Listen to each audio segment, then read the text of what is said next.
আপনি গরম চেয়ে এইভাবে আমার গায়ে মারলেন, আপনি কি পাগল হয়ে গেছেন? এই চুপ, একদম কথা বলবি না। ফকিন্নির বাচ্চা, চা মেরেছি তো বেশ করেছি। এই এটা কি চা না অন্য কিছু? হ্যাঁ, চা দিয়েছিস, এটা নাকি নিম পাতা একদম বেটে দিয়েছিস? এই চা যে তোকে জোরটা খাওয়াই দিন, এটা তো বেশি। এই তো চুপ কর তো, চেহারা দেখে বুঝতে পারতেছিস না মেকআপ শেকআপ করে চা বিক্রি করতে আসছে, যেন ছেলেদের হাত করতে পারে। ওকে এখানে চা বিক্রি করতে আসছে, ও তো ছেলেদের পাগল করার জন্য আসছে। ঠিকই বলছো, কিসের জন্য যে এখানে আসছিলাম, চলো তো। এই দাঁড়ান, যাইতেছেন ভালো কথা, আমার চেয়ে আপনাকে পছন্দ অনেক, গায়ে মারছেন কিচ্ছু বলি নাই, কিন্তু আমার টাকা দিয়ে তারপর এখান থেকে যাইবেন। কি তো 4 টাকা?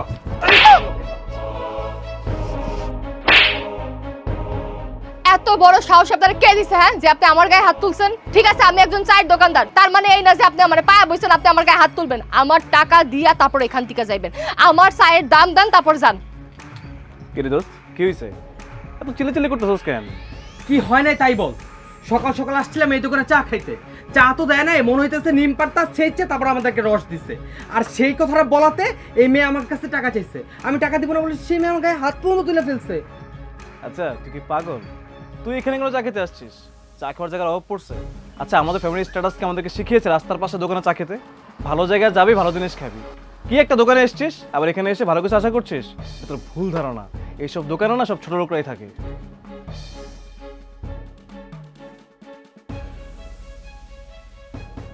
কি ব্যাপার তুমি এখানে? আমি আমি এখানে চা বিক্রি করতেছিলাম।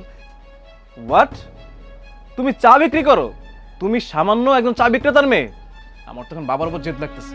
তোমার মতো মেয়ের সাথে কিনা আমার বাবা আমার বিয়ে ঠিক করছে? মানে আজ বাদে কাল আমাদের বিয়ে, আর আজকে আমি দেখলাম যে আমি যাকে বিয়ে করব মানে আমার হবু স্ত্রী, সে নাকি একজন চা দোকানদারের মেয়ে। আর তোমার আমি ভালো মনে করছিলাম, সবসময় তোমাকে ভালো পরিবেশে দেখছি। আজকে আমি কি দেখলাম? আর এখন তো আমার বাবার উপর আমার জেদ হচ্ছে যে আমার বাবা তোর মতো একটা ফকিন্নির মেয়ের সাথে আমার বিয়ে ঠিক করছে। ছি, আমি তোকে বিয়ে করলে না সমাজে চলতে পারবো না। আমার ফ্রেন্ড সার্কেল, আমার আত্মীয় স্বজন, আমার ফ্যামিলি, আমি তাদের কি বলবো যে একটা চা দোকানদার মেয়েকে আমি বিয়ে করেছি? এটা আমার সাথে কোনোভাবেই যায় না। আমার বাবা হয়তো তোকে চেনে না, আমিও ভেবেছিলাম তুই একটা ভালো ফ্যামিলির মেয়ে, কারণ তোকে আমি সবসময় ভালো পরিবেশে দেখেছি। কিন্তু আজকে ভালোই হয়েছে তোকে আমি এই জায়গায় দেখেছি। আজকে তোকে এই জায়গায় না দেখলে বুঝতেই পারতাম না যে আমি কত বড় একটা ভুল করতে যাচ্ছি, আর আমার বাবাও কত বড় একটা ভুল করতে যাচ্ছে। আমার জীবনটা এখন নষ্ট হয়ে যেত। একটা কথা আছে না, আল্লাহ যা করে ভালোর জন্য করে, আমার সাথে ঠিক সেটাই হয়েছে। আর সেখানে এসেছিলাম, তাই দেখতে পারলাম যে আমার বিয়ে কার সাথে ঠিক হয়েছে। শোন, তোর বিয়ে দূরের কথা, তোর সাথে কোনো সম্পর্কে কোনো মানেই হয় না। আমি বাবাকে আজকে যেয়ে বলবো যে তুমি যার সাথে আমার বিয়ে ঠিক করেছো সে সামান্য একজন চা দোকানদারের মেয়ে, ওকে বিয়ে করা আমার পক্ষে কোনোভাবেই পসিবল না। Wait wait wait wait wait, Raj, এই মেয়ের সাথে তোর বাবা তোর বিয়ে ঠিক করেছে? আমি না ভেবে পাচ্ছি না যে তুই রাজ, তুই কিনা একটা চাওয়ালার মেয়েকে বিয়ে করবি। ছি!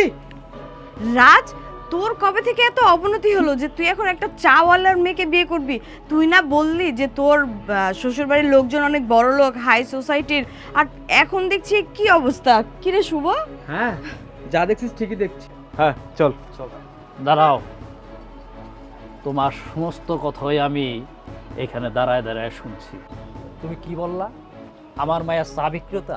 হ্যাঁ, এই মায়ের জন্য আমি তোমার কাছে বিয়া দেওয়ার জন্য তোমার বাবার কাছে একদিনও যাই নাই।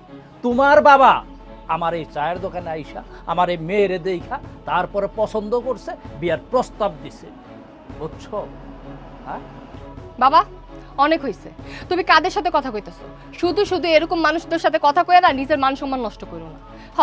আমার বাপে একজন চাওয়ালা, তাতে আমার কোনো আপত্তি নাই, কিন্তু আপনাকে তো আপত্তি কিসের? হ্যাঁ, আপনারা যা ইচ্ছে তা মুখে আইতেছে তাই কইতেছেন। অনেক অপমান করছেন, আমাগো দোকানের উপরে দাঁড়ায় আমাগো অপমান করেন। দেখেন, অনেকক্ষণ সহ্য করছি, আর একটা কথা যদি উল্টা পাল্টা করছেন না, আমার চেয়ে খারাপ আর কেউ হইব না।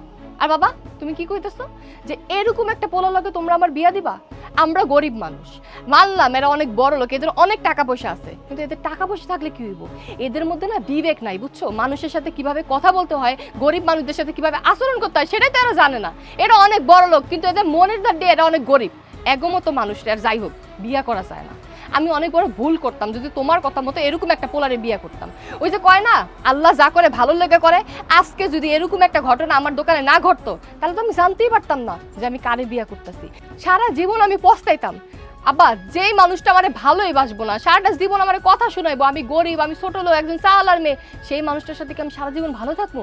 আমি তোমার আজকে একটা সরাসরি কথা কয়ে দিতেছি, এরকম পোলারে না আমি বিয়া করতে পারবো না। আমি একটা রাস্তার রিক্সাওয়ালারে বিয়া করবো, তারপরে এরকম দেমাকালা পোলারে আমি বিয়া করবো না। আর এই যে আপনি এতক্ষণ অনেক অপমান করছেন। আপনি কি বলছেন যে আমি একজন চাওয়ালার মেয়ে? আমি অহংকার করে বলি যে হ্যাঁ আমার বাবা একজন চাওয়ালা, এতে আমার কোনো আপত্তি নেই। এই যে এই মানুষটাকে দেখতেছেন না, হ্যাঁ এই মানুষটা এই চার দোকানদারি করেই না আজকে আমাকে বড় করছে। আমি একজন ভার্সিটির স্টুডেন্ট, আমি যথেষ্ট পরিমাণ শিক্ষিত, পড়াশোনা করছি। আমার বাবা এই চার দোকানদারি করে না আমাদের সংসার চালায়, আর আমাকে খুব সুন্দর মতো মানুষের মতো মানুষ করছে। আমি আপনাকে রিজেক্ট করলাম, আর আপনি এই মুহূর্তে আমার দোকান থেকে চলে যান। আর এই যে আপনারা কোথায় যাচ্ছেন? যাওয়ার আগে আমার 4 টাকাটা দিয়ে তারপর এখান থেকে যাবেন।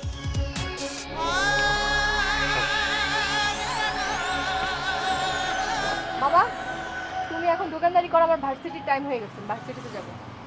যা